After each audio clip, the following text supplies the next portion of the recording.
final question before we get to closing statements. We're right on time, I think. This is kind of a sticky subject, but it raises its head every now and then. And I believe Supervisor Rutherford has an ethics working group that she's working on some kind of ethics policy to present to the Board of Supervisors. So what would be your thoughts on what makes an effective ethics policy for county supervisors and probably for county employees as well? And I know that there are various volumes of things that various people in the county are supposed to adhere to, but still we have problems. So what would help address this problem in an effective way? Somebody want to start? I'd like to start. Ethics and integrity is one of the themes of my campaign. San Bernardino County has a long history of indicted officials that have just degraded the image of the county unbelievably. It's not the way you conduct your life. It's not the way the County Board of Supervisors should conduct business. I applaud Supervisor Rutherford's attempt at restoring ethics through a commission. One of the most severe cases of an ethical breach was the Colonies case, where $102 million were given away, just freely, without fault. If that decision was right and correct, nothing should have happened in closed session. The value of the property, the reasoning for that decision should have all been fully disclosed. That is exactly an example of what's wrong with the County of San Bernardino. That's one of the reasons I'm running. We do need to make changes, and I do believe the only way to truly have ethical policies on the board is to have full transparency. Everything that is conducted for the public business should be out in the open, from salaries to decisions that are made that affect you dramatically. That $102 million has a great impact on flood control projects. You're paying for it as taxpayers. It's absolutely wrong. I hope we can claw back that money and restore it back rightly where it belongs to do public good, not go to the pockets of well-moneyed interests that influence the board incorrectly with unethical purposes. Mr. Ramos? Yeah, I think ethics reform is a big reason why we're sitting up here and having this forum with the three candidates running for County Board of Supervisor. Certainly there's been different things with the grand jury that made recommendations to the County Board of Supervisors. Some of those are being followed. Supervisor Rutherford is moving forward on some of those things. But also full transparency. You'll see it just recently where discretionary income and the spending of that has to be made public. Everything that's transparent, because it's not the supervisors that own that money. That money is the county's money. That's your money. That's your taxpayers' money, and you need to know where it's being spent at. You need to know the salary wages of who's out there, who's getting X amount of this and X amount of that, what contracts are going where. It's your right to know. And it really comes back to that issue that's on the November ballot as far as that part-time pay. I truly believe that the constituents of the county are frustrated with their elected leaders. And when that measure passes, it should be a wake-up call to the elected leaders to be open, transparent with the people that they serve to make sure that we can get this county moving forward, to make sure that it's moving forward in the positive image that it once had. And that all starts with ethics reform and being transparent, being open. It's not about being here today and you see who we are and then see us down the road somewhere else later on tonight and we're totally different. You start to elect people that you can believe in and have faith in. That comes back to the electorate. You, who are you going to vote to get into the County Board of Supervisors office? Someone that you can believe in. It comes back to ethics of the people that you elect. Mr. Garrett? Well, we hear a lot about salaries not being transparent. That's all out there for the public to see. Let's get that out in the open, first of all. Secondly, I was elected on an ethics platform, and it's sometimes hard to live up to. Nobody's perfect. But let's face some facts. When it came down to transparency, I had to fight 4 other board members, and they voted for it begrudgingly, with a lot of steam under their collars, that the Sunshine Ordinance had opened up the county government records for you to see. You get to see how we spend your money. And I was the first supervisor to put all of my expenses on my website. If I have an expense that you paid for, It's on my website. You can pull it up right there. It's all out in the open. Now, only one other colleague of mine has volunteered to do that, and that's unfortunate. And let's talk about where the county has been a little bit with the corruption and the other things. When I was elected and when I took office in December of 2008, I've been told of some of the things happening in the assessor's office. It was mostly public. I'm the one who pushed for the investigation of Mr. Postmus and got him removed. None of the other board members wanted to touch it with a 10-foot pole. And I forced the issue forward. I took it to closed session. I demanded we bring an item forward to the board to bring the investigation against Mr. Postmus. And it would have died without a second if not for Mr. Mitzelfeld giving me a second, because I made the motion to do it. These are the type of things I've done. I've taken on the hard issues, whether it be sexual harassment claims against county officials, which I think is abominable, or any other misconduct that I've seen in the county, whether it be Arrowhead Regional Medical Center and the FBI investigation there, the FBI investigation at Norton Air Force Base. You probably don't know this, but there's currently 5 active investigations going on, all related to some of my colleagues or the activities of the county. And some of those I initiated. I didn't wait. I went and talked to the FBI and got them involved. That's why they're at the airport. That's why they raided the RMC, our Arrowhead Regional Medical Center. Some people in the county were using that hospital as their own little personal clinic and not paying for it, even though they have great insurance. So these are the type of things that happen in the county that I've been fighting. And I think you all understand that. Thank you. Okay. We are now ready for the final words, and we will go in reverse order on this. Since Mr. Bagley was the third person to speak, we will now begin his closing statement. And thank you so much for your kind attention. This has been a long haul. Again, thank you very much for coming out. It is very important that you actually hear from us, to know who we are personally. You have an important choice to make this June 5th. One of the themes of my campaign is ethics and integrity. I don't represent special interests trying to buy your vote. I've been a long-term resident of this county. My family goes back into history here. I have 25 years of public service on various regional boards as a leader, providing essential services to your community and the communities that the 3rd District comprise. I want you to know that I'm a lifelong conservative. I believe in balanced budgets. I believe the government should live in its means and have efficiencies. Outrageous compensation packages and perks at the Board of Supervisor level and at other county official levels need to be transparent. They need to be reformed. I understand why voters are outraged. So am I. $270,000 a year to be county board of supervisor has no basis in reality. There's no excuse for abuses in this economy. You as taxpayers are having to make sacrifices. The government across every level of government is having to make sacrifices. There's no excuse for these sort of excessive salaries.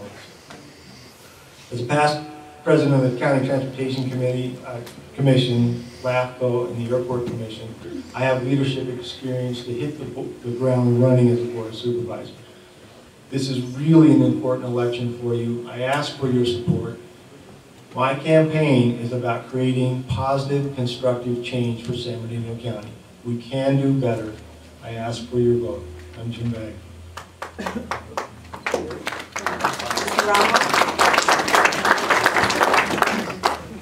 Yeah, I want to thank again for hosting this forum, to the Dr. Lorraine Wolf and the Democratic Club for hosting this forum to get together to really understand where it is that we're coming from and the different ideas we have. But the reason why I'm running for San Bernardino County Board of Supervisors is because San Bernardino can be better than what it is today. But it starts with elected leaders. It starts with those that you're electing to work together for a common cause. And that common cause is you, the voters, the constituents. And you have to be able to work as a team. You have to be able to work together to promote the county and that common cause. Because what happens in the 3rd District affects the 5th, the 2nd, and the 1st, and what happens in those districts affects what happens in the 3rd. The economy doesn't follow these district lines. Only politicians do. The flow of the economy doesn't follow where the 3rd District stops, where it begins. And we truly have to get behind the economy to make sure that it starts to move forward in a positive direction. And that comes back to the leadership, working together for a common cause. Because once this happens, leaders will start to see, business leaders will start to see that there's a new atmosphere happening in San Bernardino County, one that's positive. I, for one, I'm tired of all the negative things that are going on and the different negative image that San Bernardino County has. We have to start moving forward in a positive direction to regain that positive image that San Bernardino County once had. We have to be able to move together and work together as regional leaders to become that regional leader that San Bernardino County can be. And once we're able to work with one another, we're going to be able to work with Riverside County and LA County and to create this economic hub that's going on. We have to be able to start to move this economy forward. But it starts with putting a positive image back in San Bernardino County. And that comes back to electing leaders that you could believe in to do the will of the people. The will of you. But it comes back to electing people that you can have faith, that have ethics and morals to do that will and to carry themselves accordingly. I'm running for County Board of Supervisors because San Bernardino can be better than what it is today, and I'd appreciate your vote June 5th. Thank you. Well, I want to thank you all. This has been we're a pretty stuffy group up here. I apologize. We're not smiling too much. We're not having a whole lot of fun. Let me tell you something about this job, and I think it's why my colleagues up here really want it. It is a fun job. I get to do a lot of things in the community and make a lot of things better for the communities I serve. And I enjoy being part of your community. I don't live here. I don't have a second or third home up here. I'm just here because I represent you and because you elected. And I'm proud of that fact. When I ran for office, the first time I ran in this job, I ran against a long-term entrenched incumbent, and who you never saw, who's supporting my opponent. And I think that says a lot.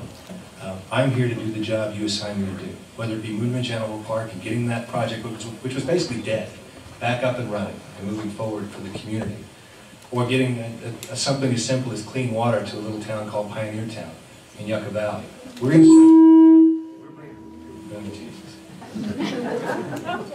We're breaking ground next year on a new pipeline that's been in the works for 18 years because the supervisor in this area didn't care.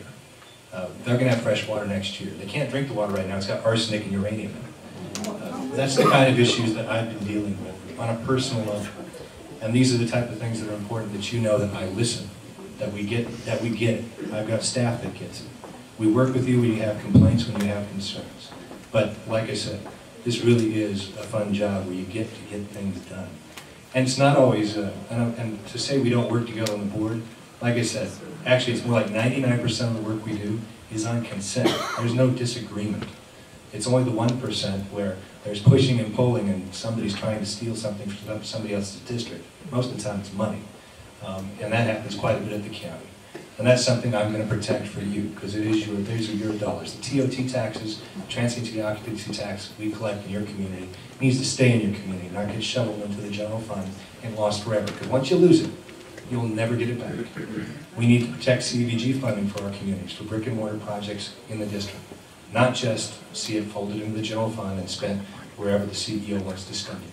And there's only one person up here that's shown the willingness to take the arrows and the slings and do what's right. And I put a big target on my back. I've said it publicly. Whether that's deserved or not doesn't matter. I'm willing to take the heat for you, do the right thing, and fight for you.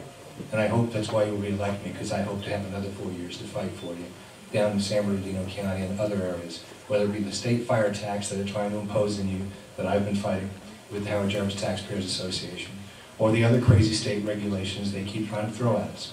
I'm here to serve your interests, make your lives better, and hopefully open up county government to the light of day, because it's been stuck under a cloud for decades.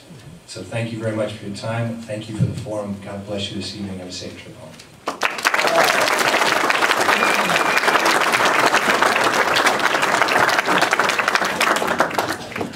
And I would like to thank Elaine as well, because it's been just very easy to work with her to put this thing together, and she put a lot of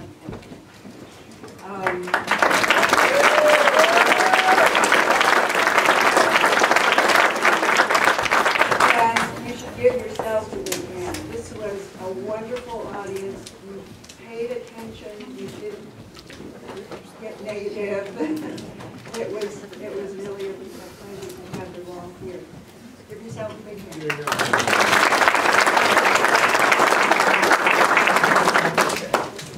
And And don't forget to vote on June 5th, or send your ballot in so it gets there by June 5th. And now Lorraine has Thank you. I won't keep you very long. There are a few thank yous I omitted in the beginning. I want to thank John Wells and the Masons for providing this wonderful space, and Channel 6 for filming this.